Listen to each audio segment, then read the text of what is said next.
What's going on, Predators? Today we're going to do a little bit of an investigation. I wanted to see if some of these cheaper Amazon products out there are actually viable as good archery equipment. I know there's always a disparity where basically you don't exactly get dollar for dollar what you pay for. So, you know, a $200 release is going to have, let's say, if it has 100% of the features that you could want as an archery release, the $30 release might have 50% of those features, right? So I wanted to investigate how good this is and how well it works with, you know, high-end archery equipment. Can I be consistent and accurate with a $30 archery release versus my much more expensive, you know, release that I've got? So real quick, we're just going to go over the releases that I do have currently, and we're going to talk about those.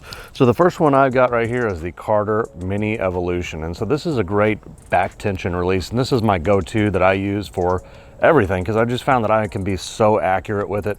With the some of the other releases like the wrist strap releases and whatnot, I found that I had a tendency to want to punch those, and this release helped me really get over that and stop punching the trigger because it's taught me to be patient and to really pull through that shot. So this is my go-to everyday release right here, and I use it a lot and I love it. I'll put the price on screen for, again, the Carter Mini Evolution. Now, whenever it comes to a wrist strap release, the one that I've been using the longest is this one. This is the Spot Hog Wise Guy. This thing is I've had for, gosh, probably coming on 10 years now, maybe 8 years. And like I say, it's even gotten to the point where the leather is kind of breaking down on this. Still functions, still fits, perfectly great. The action on it works great. I've done a few modifications to it where I've actually bent the trigger bar a little bit so that I get a little bit better ability to hook my finger in there and get a good solid shot. But the Spot Hog Wise Guy, great wrist strap release. Not for everybody. I know there's kind of a lot of people hating on it, the fact that the trigger is so sensitive, but I actually like that because, again, it gets me that surprise release. But again, I'll put the price down here at the bottom of the screen for this right here. I think I paid close to, you know, $180, $200 for this whenever it was brand new. Great release, and I love it. If I do decide I want a wrist strap, which usually I'm just shooting this back tension, but if I do want a wrist strap, you know, then that's the one I go to. But here we've got some from Amazon, and this is the first one that I'm going to talk about. This is my wrist strap that I purchased on there, and this is from a company called Giant ZD. On the back it says, anyone can claim it, we can prove it. Okay, so this is a wrist strap release here. It's got a buckle, a leather buckle, or, you know, pleather, I guess you'd say, and it's very straightforward. This is a caliper design, so it's got a nice hook on there, and basically it does not have a locking or magnetic open and closure. It's basically just, you pull the trigger, the jaws open, and you let go, the jaws close. Very straightforward, simple design. Hey, it does have a swiveling head, which is great. I think that allows you to, you know, make sure that you're not putting torque into the D-loop into the bowstring. It also, I'm finding very interesting right now. Let me set this down real quick. So it does come with some kind of, I don't know what this is. It's like a strap material. I don't know. And it comes with an Allen key here so that you can adjust this. So let's talk about features. So this right here, like I said, it's got a swiveling head at the top. This just spins freely, okay? But then it's got the ability to unscrew and add length or take length out of this. And then it's got a set screw right here so that you can actually set that in motion. Without that set screw, you see how much it's jiggling. It's got a little bit of a wobble to it. So in just a minute, we're gonna put this on, we're gonna test it out and get it fitted and everything.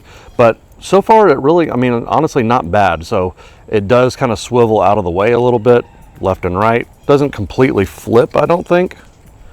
Nope, does not flip over, but not bad for like a $30 release. Again, I'll put the price of that right down here. And then next we've got this one right here. And this one, oh man, this came in a fancy case. This is a thumb trigger button. Comes in a nice fancy metallic case with a wrist strap. Not going to use the wrist strap this time. But this is what they call the Max Pro 4. I'll put the details of it down here on screen. So this is a 4-finger thumb release. And again, this was bought on Amazon for about $30. Looking at the features of it, so it does have a nice soft kind of almost like powder coated aluminum on here. It has the jaws, the swiveling head. It also is a caliper release, so you basically push it, it will open up, you let go, and it closes it. It is adjustable in several different ways. So you've got a set screw here, which I'm guessing adjusts the travel. And then you've got the ability right here to adjust that screw to adjust the thumb peg position. So I've never shot a 4-finger release, so this is going to be interesting, but I like how secure it feels in the hand. I wish that I could adjust the pinky here because, you know, everybody's hand is a little bit different size. And so whenever I got it in my pinky there, like, it feels pretty good. It doesn't feel bad, but I wish it would kind of curl. I could curl this up a little bit. And so when I'm talking about a 4-finger release, that might be more important. So the first thing we're gonna do is we're gonna do side-by-side shots. I'm gonna take a shot with my Carter Mini Evolution, and then we're gonna take a shot here with the Max 4 Pro and test it out. But first I gotta do some adjustments on these to make sure that they fit my hands properly. All right, so here we go. I've got the Allen key here. We're gonna punch that out. And here's what I'm gonna do is I'm gonna check and see what I can adjust here. So I will note here that this does have like a neoprene padding on the bottom of it, which is actually really good. I really like to see that. Okay, it's going to be a comfort thing. It's also going to help with, you know, sweat, and it's going to make sure it's much more comfortable if you have to wear it long periods. Also in the cold, that's not going to be a bad feature. Okay, so I'm going to slide that in there. Okay, so now it's on my wrist, nice and tight. Okay, tight enough anyways. And now when I'm positioning this, I want this to be, let's see, I want it to be about right here. So I think that's a pretty good position for it to be in right there. But if I wanted to, I can unscrew it a little bit and get a little bit more length. I personally like my wrist strap to be a little bit tighter in, so I'll tighten this up a little bit. And I'm just literally twisting this whole thing. I like that right there, so that whenever I come in, I can get a nice deep hook in there. I think that's good. You always want to remember, whenever you're putting these on and you're testing this out, this is loose without any tension on it.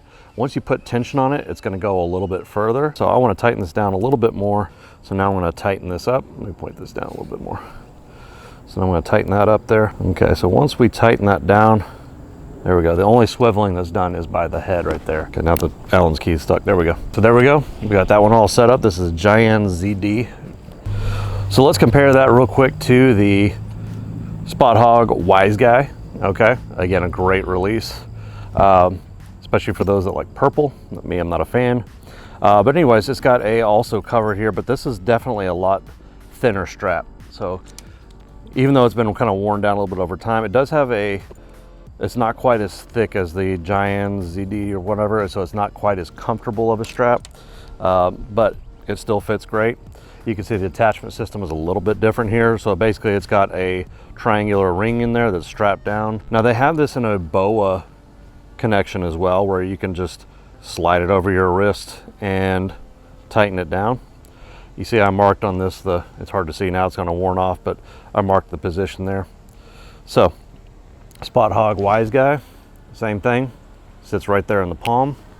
Okay, and whenever it's under tension, I got good ability to get nice and deep in there and let it trigger off. So this is a hook instead of the caliper. Okay, so that's how these work differently. This is like push, right? Now this one being a hook, it's not going to have as much tension on the actual D-loop as this one is, because this one's a fully captured D-loop, whereas this one's just the hook there, and so it's not going to put as much tension. But the way this works is it's either fired or reset. This one is basically just, as I start pulling, it's either open or closed. Okay, next we're going to set up the Max 4 Pro. So first thing we're going to adjust here is we're going to adjust this thumb barrel. So right now, the way it sits in my hand, like I feel like I'm having to reach down. Like I want this trigger out here more. Okay, so we're going to adjust that. I think that's going to be with the larger hex screw. There we go. So we're going to unlock that. Now what I'm going to do is I'm going to hold it in my hand here. I'm just going to find a good spot for that. So I'm going to move it to my thumb, almost in that furthest position there, I think is where it feels the best. So I'm going to go ahead and lock it in there. If you wanted to, so it just moves in a sweeping motion here. It's pivoting off of this little point right there. I would like it better if I could kind of bring it in closer a little bit, but as you know what we got. We'll have to give it props. It's got a nice knurled knurled thumb, what do you call it, thumb peg there. It feels fine. But it does have a screw on there. If you wanted to, you could actually put something like the custom printed thumb peg here is available on the website, apexpredatorod.com. So go check that out. So again, this is the Carter Mini Evolution. Now this is a back tension, but it kind of similar in function to it. They're both handheld releases, right? This one has a full capture for the index finger, so make sure it's not going to go flying or anything like that. And like I say, it's also got just a hook on it. It does not have the full caliper. So it seems like on most of the lower end models, they do have this caliper style where it's kind of just opening the jaws to let the bowstring fly away. Whereas with this one, it's again based on back tension, and basically as you pull and pull, pull, then it's going to release that hook and let the bowstring go. All right, it's getting windy here. Hopefully it doesn't rain on me. But we were shooting again the MATHEWS Lift 33. By the way, we've got the version 3 Predator grip on here. It's coming out very soon to you guys. And I'm excited about it, guys, because I've kind of made a lot of the changes that y'all are wanting to see on it. So if you want to see what's going on with it, that is apexpredatorod.com. All right, so let's go ahead and check this out. We're going to hook on here. We're going to fire our first shot into that target with the Carter Mini Evolution. So let's give it a shot. All right, that was a good shot there. Now we're going to try it with the, what is this thing called? The Max 4 Pro. All right. And so I wanted to make a statement about this. So I don't think it's bad to use cheaper equipment. My thing is I've always said, like, even when it comes to buying things from China, like, yeah, American made is better in every situation. But if it gets people out there hunting, and as long as it provides them with a good experience, I'm okay with it, you know? So it's all about how much money you can spend. Can you afford a better release?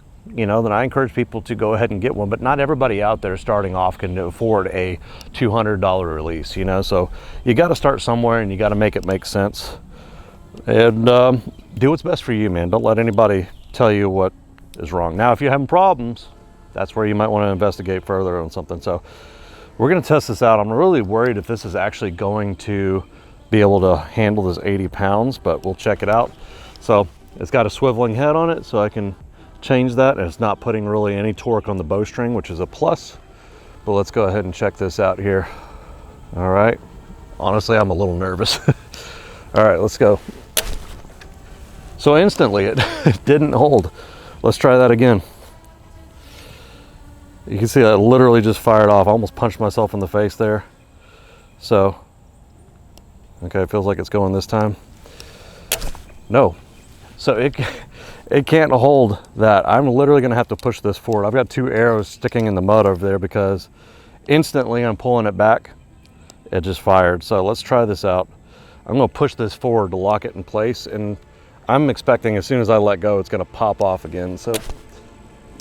So I was literally holding that closed right there, and it didn't do it. Let's go ahead and give it another shot. We're having fun here, right? You can see this is a muddy mess out here right now. So again, I'm gonna push this thing closed. Okay, I think it might work this time. Let's see.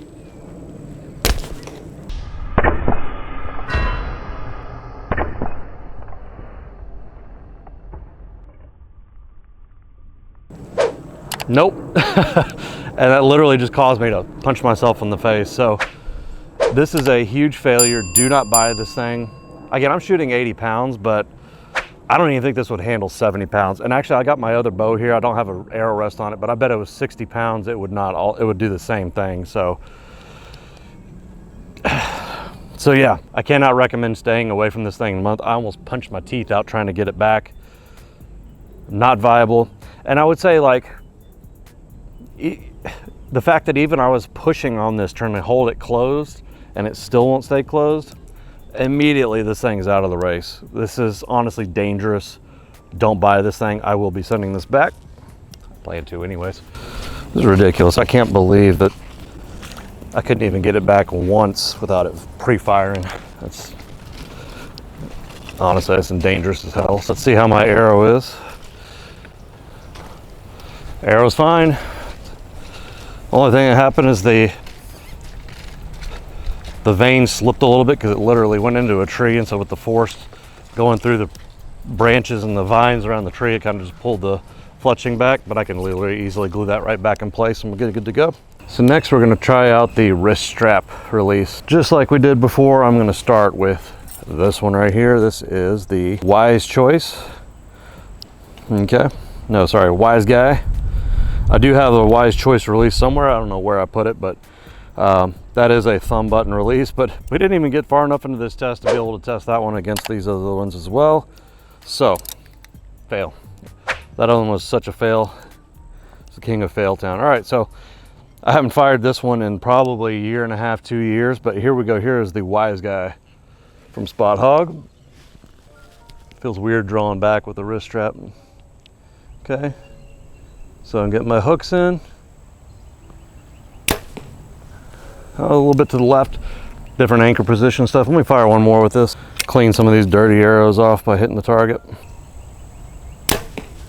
So consistent, obviously a little bit different anchor point, meaning a little bit different impact point. But yeah, no, it works good. And I'm still gonna hold on to that. All right. Now I'm curious if we're gonna run into the same problem with the Giant ZD one. If so, it will also be getting sent back. Now this is kind of an ultimate stress test. This is an 80-pound bow. Now it doesn't say anything on the packaging about, you know, I'll only do 70 pounds and everything. So I would assume that any bow that you can hook this up to, it should be shooting from. I mean, realistically, right? If I have a bow and I buy this because I see it on Amazon, you know, I'm gonna try it. So I'm gonna be careful with this. I'm probably gonna draw to the side a little bit because I don't want to punch myself in the face again. Okay, I think it's gonna work, but God, I'm so nervous right now. I don't want to bust my teeth out. Okay, it made it back. Okay, that wasn't bad. No, I punched that one because I was kind of scared. I did punch that shot. Whew. I literally almost started sweating during that, dude. Oh my God. Okay, here we go. Second shot. It's a little long, it's stretch. I can feel the hand strap stretching in my hand a little bit, but man, those are good shots. So, I mean, it did well. It is holding up. It's not shooting. I'm definitely gonna tighten this up a little bit. I'm gonna go to the next hole. But listen, if you're just getting started in archery and you're able to shoot a 70, 75, 80-pound bow, it's not a bad option, right? So again, just like the other one, as I rotate, it's not putting any torque on the actual D-loop. So no matter what position I get in, I'm not gonna have any twisting of the D-loop, right? So if I have the twist on the D-loop, it can make things go left or right, which, I mean, honestly, that's probably why I hit a little bit to the left of the target on the Wise Choice, or the Wise Guy, was because of that.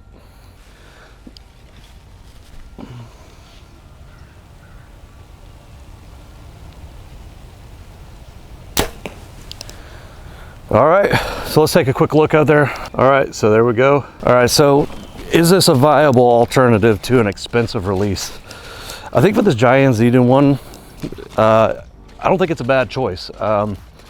The thing you've got to be careful about is just making sure that you set it up properly for your own hand before you get started. So here is the Giant ZD one. I mean, look at that, those things are touching. That's actually pretty good.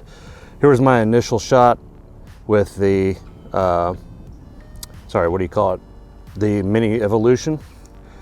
Here was my 2 shots from, or 3 shots from the Wise Choice. And I think you see how much further left these are hitting. I think that's, again, because of that, you know, whenever I'm twisting over, it's twisting that D loop a little bit. And so I could change my hand position to be a lot more accurate with this. This is about 25 yards that I'm shooting here. Honestly, I didn't even range it, but so yeah, look at that, not bad. Giant ZD, that's this guy right here. Mini Evolution, perfectly good. Left and right a little bit, like a little bit low there. And again, the Wise Choice. So again, does that mean that the Wise Choice isn't as good as the Giant ZD one? No, I think it's just because I hadn't used the Wise Choice in so long, and it does require a little bit more thought about your shot process, right? So it requires you to think more about how am I twisting this, right? Am I getting a good angle here? Do I need to flatten my hand out more to reduce the torque on the D loop? The one thing I do a lot is whenever I'm having a handheld release, right, is I have the release in my hand. Instead of just holding it straight like this, I have it up against my face, which is the proper form for it.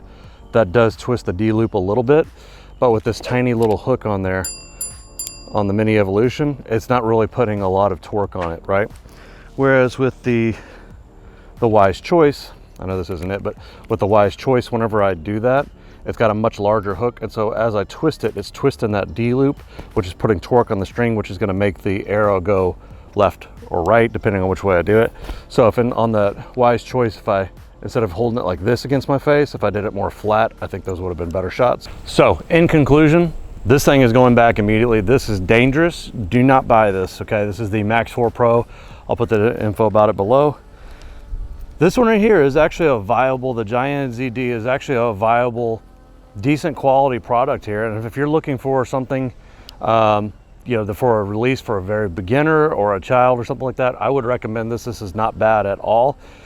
Or if you go to your local pro shop, which I think is a better option than ordering off of Amazon, I would look for something with these same features, like a padded wrist strap, you know, the swiveling head, and the adjustable barrel here to adjust the length of the release right here. So this one is not bad. This one is absolute junk. Do not buy this. So it's sad that my first time shooting a 4-finger release was this bad. So anyways, thanks guys for watching, and quick little video just to test this out, something I thought would be interesting and fun. So appreciate you tuning in, and as always guys, keep defying the odds. See you next time.